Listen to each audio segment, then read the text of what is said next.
नमस्कार, welcome you all. तो आज हम देखेंगे कुछ इंटरेस्टिंग से वाटर ट्रिक्स जो केवल बच्चों के लिए ही नहीं, बड़ों के लिए भी अमेजिंग होने वाले हैं। जी हाँ, आप ध्यान से देखिएगा और होप करती हूँ आपको ये ट्रिक्स, ये एक्टिविटी ज़रूर पसंद आएगी। So let's watch. एक प्लेन पेपर पर हमने दो फिश ड्रॉ किए जो एक ही डायरेक्शन में स्विम कर रही है। इसके सामने गिलास रखेंगे और गिलास में पानी डाल देंगे तो आप देखोगे अब जो फिश है उनकी डायरेक्शन रिवर्स हो गई और वो एनलार्ज हो गई है। एक बार आप फिर से देखिए, गिलास उठा के जो फिश है वो छोटी है और एक डायरेक्शन में स्विम कर रही है। गिलास रखेंगे तो एनलार्ज हो गई और डायरेक्शन रिवर्स हो गई। एक प्लेन पेपर पर हमने दो चौड़ी सी लाइंस ड्रॉ की है, एक ब्लू कलर की और एक येलो कलर की। अब हम इसके सामने एक ट्रांसपेरेंट गिलास रखेंगे और इसको पानी से भर देंगे। अब आप देखिए कि जो लाइंस है उनकी चौड़ाई और ज़्यादा नज़र आ रही है और कलर रिवर्स हो गए हैं। ब्लू की जगह येलो कलर, येलो की जगह ब्लू कलर की लाइन हो गई है। अब हम आपको एक बार गिलास उठा के फिर से दिखाते हैं। देखिए, पहले ब्लू कलर की लाइन है, फिर येलो कलर की लाइन है और इनकी चौड़ाई भी देख लीजिए। अब हम इसके सामने फिर से गिलास रखेंगे तो गिलास रख के आप देखिए इनकी चौड़ाई जो है बढ़ गई है और जो कलर है रिवर्स हो गए हैं। ब्लू की जगह येलो, येलो की जगह ब्लू। आपने आज की ट्रिक्स देखी, आपने ज़रूर एंजॉय किया होगा, लेकिन इसके पीछे रीज़न क्या था? हमें सब चीज़ें उल्टी क्यों नज़र आ रही थी? इसके पीछे रीज़न एक ही है and that is refraction of light. That means bending of light. Light किस तरह से बेंड होती है, क्या वो सच में बेंड होती है? तो आइए इसके लिए आपको दिखाती हूँ एक एक्टिविटी, और इसके लिए जो मटेरियल्स है वो मैं आपको reflection and refraction part 1 video में बता चुकी हूँ। अगर आपने अभी वो वीडियो नहीं देखी है तो ऊपर आपको आई बटन दिया गया है, तो वहाँ क्लिक कीजिए और वहाँ से आप फर्स्ट पार्ट देख लीजिए, reflection and refraction first part. तो वहाँ पर आपको पूरे मटेरियल्स मिल जाएंगे इस एक्टिविटी को करने के लिए। So let's watch activity.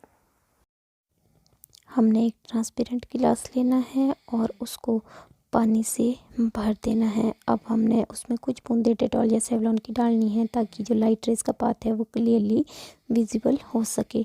अब हम अपने स्मोक बॉक्स में धूप जला लेंगे और इसमें पानी का गिलास रख देंगे। अब हमने लेज़र लाइट से इस गिलास पर लाइट रे इंसिडेंट करनी है। तो आप देखोगे कि जैसे ही लेज़र लाइट से लाइट निकल रही है वो गिलास में टकरा रही है और जैसे ही वो वाटर में एंटर कर रही है तो आप देखिए क्लियरली नज़र आ रहा है वो बेंड हो रही है, और जैसे ही वो गिलास से बाहर निकल रही है तो वो फिर से बेंड हो रही है। तो 2 बार बेंड हो रही है और इस बेंड होने को कहा जाता है रिफ्रैक्शन ऑफ लाइट। तो आपने देखा किस तरह से जो लाइट है वो एयर से जब वाटर में एंटर हुई तो बेंड हो गई। लेकिन एक क्वेश्चन तो ज़रूर दिमाग में आता होगा कि चलो ये भी समझ आ गया कि बेंड हो गई, लेकिन वो उल्टा क्यों हुआ? वो हमें उल्टा क्यों दिखा? हमारे पास कॉन्वेक्स लेंस होता है और जो कॉन्वेक्स लेंस है उसकी शेप होती है इस तरह से। इट मीन्स ये सेंटर से थिक होता है but at sides it is thin. So water in the glass also forms a convex shape. So water in the glass acts as a water lens, therefore a refraction occurs and the images which we kept behind the water glass appeared inverted. जो हमने आपको tricks दिखाई है उसमें जो images है वो invert क्यों हुई, इसका रीज़न हम इस डायग्राम से आसानी से समझ सकते हैं। ये मान लो हमारा पानी का गिलास है जिसमें पानी है, जो हम टॉप व्यू है इसका। तो मान लो यहाँ से हम देख रहे हैं तो यहाँ हमने कार्ड रखा था जिसमें फ़िश बनी थी। तो जब एयर से लाइट रे एंटर होगी वाटर में तो एयर में लाइट की स्पीड ज़्यादा होती है, जैसे ही वाटर में एंटर करेगी तो उसकी स्पीड जो कम हो जाती है, जिसकी वजह से जो लाइट रे है वो थोड़ी सी बेंड हो जाती है। जैसे आप यहाँ देख रहे हो बेंड हो गई है, तो इस बेंड होने को कहा जाता है रिफ्रैक्शन।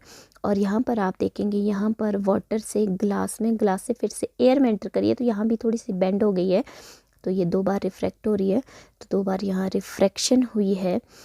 तो इस बेंडिंग की वजह से क्या हुआ, आप रे ऑफ लाइट जो पास हो रही है या हेड है, फिश का हेड से पास हो रही है और ये यहाँ पहुँच रही है।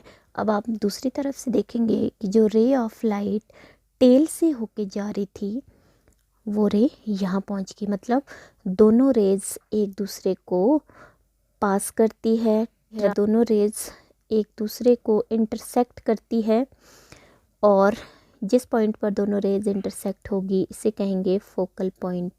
तो और जो हमारा ग्लास ऑफ वाटर है उसको हम ग्लास ना मान के एक मैग्नीफाइंग लेंस मान सकते हैं, इसे हम कह सकते हैं वाटर लेंस। तो जो लेंस है, जब लेंस में फोकल लेंथ के बियॉन्ड को इमेजेस बनती है तो वो इन्वर्ट हो जाती है और एनलार्ज हो जाती है। तो आप यहाँ देखोगे जो रे हेड से होते हुए आ रही है वो रे यहाँ पहुँच गई, जो रे टेल से होते हुए आ रही है वो रे यहाँ पहुँच गई, इसलिए जो इमेज है वो इन्वर्ट हो गई। तो आपने आज की एक्टिविटीज़ देखी, वाटर ट्रिक्स देखी और उसके पीछे का रीज़न जाना। अगर आपको ये ट्रिक्स, एक्टिविटीज़ और पूरी वीडियो अच्छी लगी हो तो प्लीज़ चैनल को सब्सक्राइब कीजिएगा ताकि मैं आपको इस तरह की और बहुत सारी अमेजिंग वीडियोस लाती रहूँ। आज के लिए इतना ही है, मिलते हैं नेक्स्ट वीडियो में, तब तक के लिए बाय एंड स्टे सेफ।